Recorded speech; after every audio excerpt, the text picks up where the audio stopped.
is it even worth it? With the state of Star Wars, is now a good time to dive into the expanded universe or stories beyond the films? We'll talk about that and more on today's video.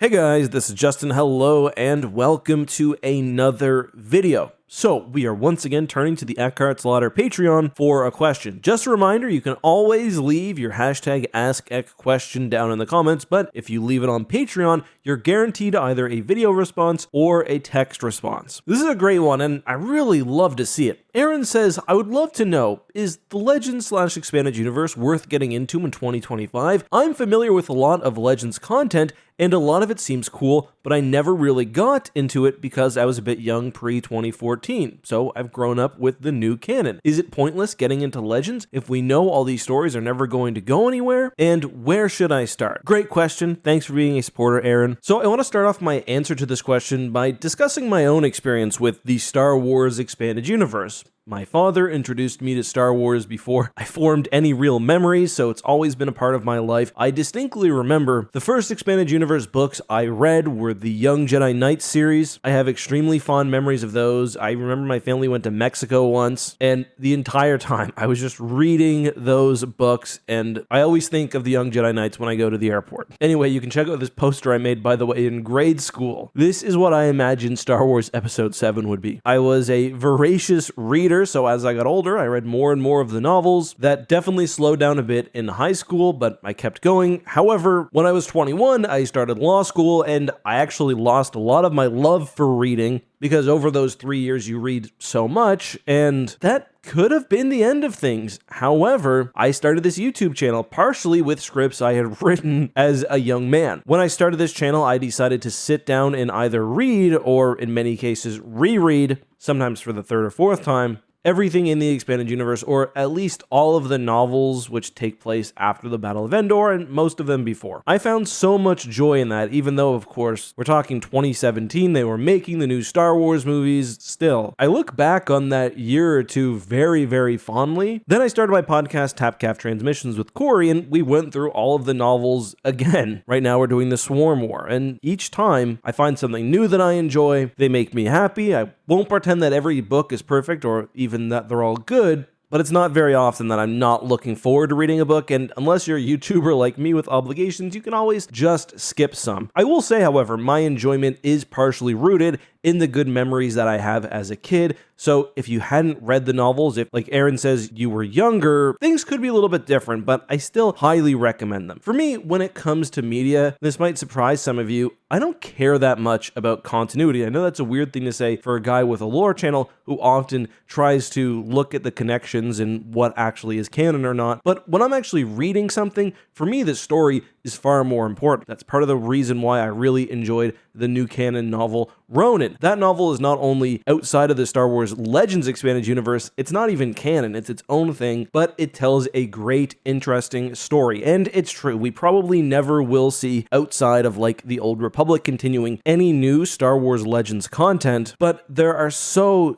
many stories to get into. And a lot of people actually come to me with this, or it's something I can just tell by reading comments. You get most of your information about Star Wars Legends or the Expanded Universe through YouTubers like myself or through Wikipedia. That's totally fine. I was heavy into Wikipedia when I was growing up because it was hard to get all the books and it was impossible to get all the comics. So sometimes you just want to read an overview of the Yuuzhan Vong or whatever, and that's fine. But what you don't get from YouTubers is what it feels like to read the books. And this is actually something I really try to put into my videos, and I think not to my own horn, but I'm one of the rare ones who do this. I like to talk about how the book makes me feel. It's one thing and even useful to give an overview of the lore in a novel like Heir to the Empire, but that's only part of what makes that book important. A small part, in fact. When I try to talk about Heir to the Empire, the things that I hit on are the fact that it feels like a direct continuation of the Star Wars original trilogy, not just a carbon copy or an offshoot, but like the aesthetics, the themes, the feel. the excitement of the original trilogy are being expanded and continued into this new work. Or how the novel, for example, establishes a lot of the foundations of the universe, stuff that would even make it to movies, but still seems to understand it better than almost anything else. The thing is, I can tell you about Thrawn, I can tell you what he did at the Battle of Abroa Sky or at Sluis Van, but I can't make you feel what it's like to experience that novel for the first time. And that's true with all the great Star Wars Expanded Universe works. I can tell you that Knights of the Old Republic feels like an adventure. It feels like a space opera in a way that many Star Wars works don't manage to capture. But unless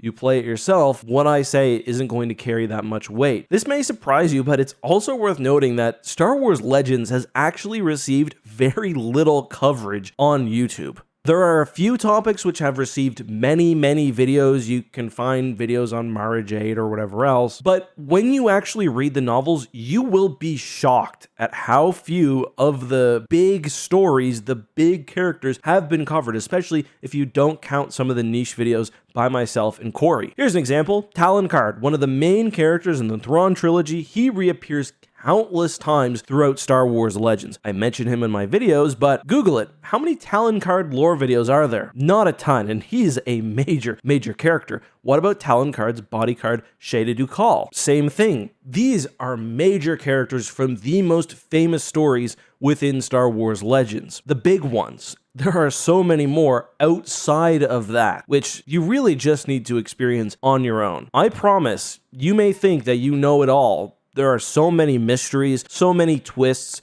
so many storylines that you won't even know exist. You don't know what you don't know, basically. And this is true not only of like the early Bantam stuff, random stories. What's the new rebellion about? I bet you don't know if you haven't read the novel, but I promise it's crazier than you think. So it's true of those, but also the later novels we got as well. Everyone knows that Abeloth is a thing that exists, but very few lore videos even touch Fate of the Jedi, the series she's from. Ditto with Legacy of the Force, the series which came before. And I think, honestly, it's because many people, even other lore YouTubers, just haven't read it yet. I don't know if I've ever seen a lore video on Crucible, which is the final adventure of the main trilogy heroes. Like, Matt Wilkins and the other Legends fans have covered their book reviews, but that's an area where you're not going to know what happens just by reading the lore. So I ask you, what is Han, Luke, Leia, Lando's final adventure? If you don't know that, well, you don't know how it all ends. My main thing is, I've said this before, don't worry so much about continuity. You can enjoy Legends, you can enjoy canon. There are novels from both that I love. My advice is try to take each story on its own. If you can't do that, just separate the canons in your head. And the cool thing is, once you start the books, so many other avenues open up to you. You'll understand some of the games better. You can read the comics that tie into the novels, the source books. You'll get a better appreciation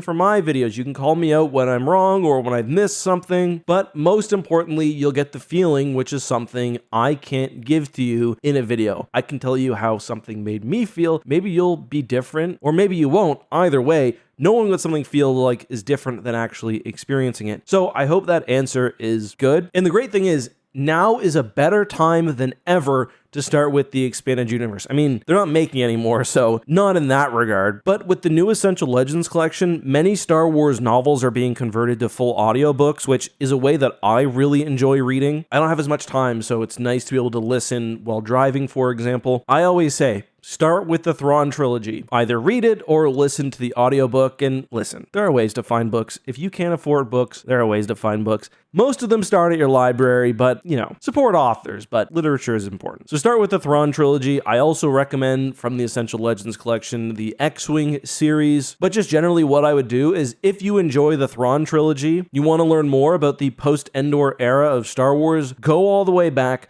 Start with the true Sepultura and just read through chronologically. That will take you a long ass time. There might be book series which you don't enjoy. In that case, either skip them, read a Wikipedia article, or listen to the abridged audiobook. It's a great option. That way you can knock a book out in like 3 hours. If at some point you get tired of that, well, there are many other timelines to jump to, time periods rather. You can go back, read the Bane trilogy or something like Plagueis, which is maybe my favorite Star Wars Legends novel. If you like the Clone Wars, you got a lot of options. Either way, just start. That's my recommendation. Just start. Not every book is good. You won't like every one, that's for sure, but there are books which I dislike, which you might love. That's the case for the Bane trilogy, for example. I don't like those books. People adore them. And you will be shocked at how much we haven't covered on YouTube. Even with dozens of Star Wars YouTubers, hundreds of thousands of videos at this point, we've only scratched the surface because a lot of it's deep in the books. So those are my thoughts. Betteridge's Law of Headlines says, any headline which asks a question can be answered with no. Well, not this case, because it is still worth it. Anyway, those are my thoughts. Hope you'll let me know yours down below. Support the Patreon if you want. I'll include a link down below. We also still have some new merch up. You can celebrate a summer at Luke's Jedi Praxium by visiting the second link down in the description there. See you guys next time.